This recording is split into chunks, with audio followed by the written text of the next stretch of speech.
ทีโดนนะแต่ว่าขาทีโดนเอาสองทอยดิ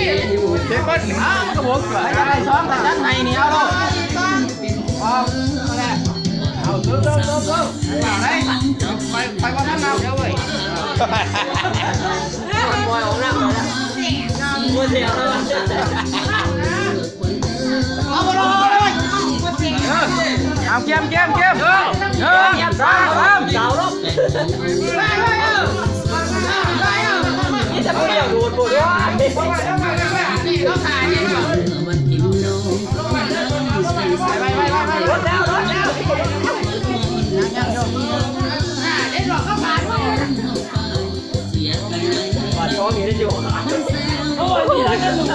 คนนี้ยังไหนดูได้ไหน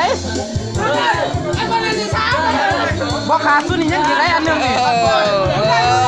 ยังกี่ไรอันหนึ่งสองขาดอยู่ไรนี่เพราะมันขาดได้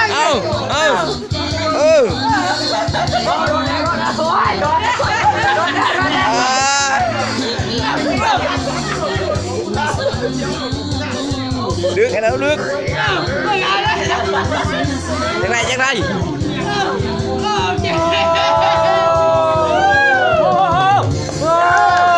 ่บสนะแซ่บเก้าแน่นอนโอ้สั่งคนด้วยว่ะมาดิเข้ามานี่โอ้สั่งคนรถว่ะขาดเลยเนาะคนเมานะมาประจำเมืองนี่มาเข้ามาจัดมาจัดงานไงเอาไกลๆที่ไทยนะเอาผ่าโจว่าต้องผ่าสารที่ยากอย่างต้องเลยโอ้ยได้ยากแล้วมาเห็นหน้าซ่อมก็รู้หน้านี่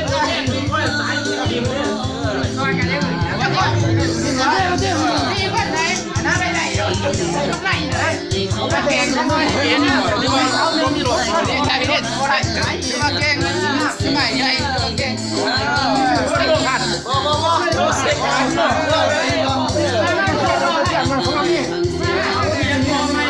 ไม่ใช่ไม่ใช่ให้สาวไม้ทองหน่อยนาย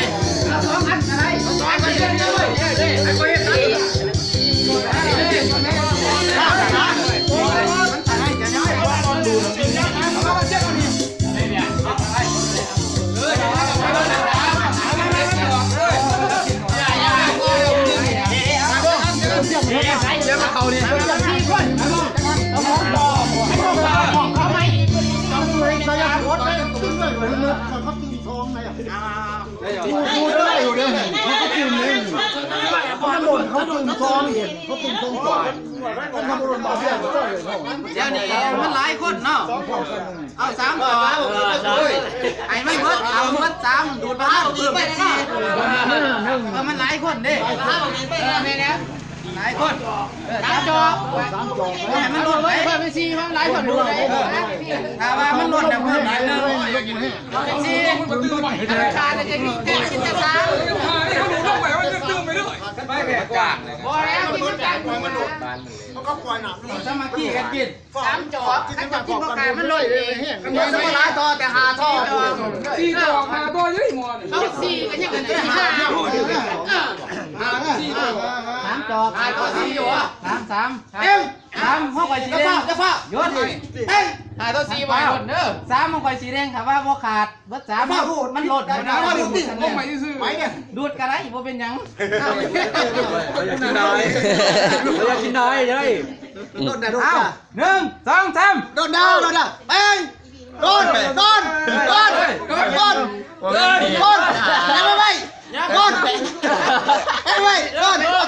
่นำมาใช้ไว้เลย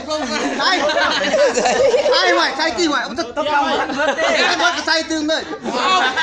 ใช่เอาของมันใส่อยู่นั่งช้อนเขาหุ่นน้ำมันจะเต็มก่อนได้โอ้ยผ่านเดี๋ยวกันผ่านนี่ผ่านหรอยัง เอาสตาร์ทกันอย่างแนวนั้นเด้อน้ำเด้อ เต็มใช่ที่หนักก็จะใจอยู่ดูใจน้ำด้วยชุดกรรมการบ่ได้ดูใจ เพราะขาดไม้อยู่ในถุงตอนสตาร์ทจังใส่ให้มันเต็ม ใส่ที่สตาร์ทมายังเปลี่ยนไหม ก่อน เป็นหวาน เด็กเขาใส่ไม่หนักไม่ใช่เสียยาวเนี่ยยิ้มด้วยใส่ไม่หนักหัวตาขาว กูรู้จะว่าไปชื่ออัดซีด้วยอัดสาว ต้นกันรถอีกเมียต้นบ่โดดดอก ต้น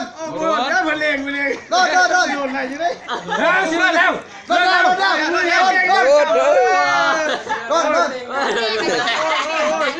ไปเนี่ยเสียรักเสียว่าตัวสันนี่นะแข่งได้นี่เอาโว้เอาวันนี้เอาวันนี้จอสันนี่เอาไว้พาจะเข้าพาได้มันเกี่ยวไว้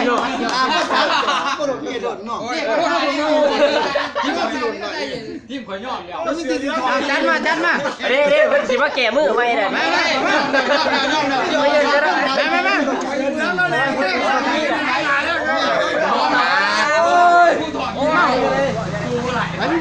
มันเมาอย่างไร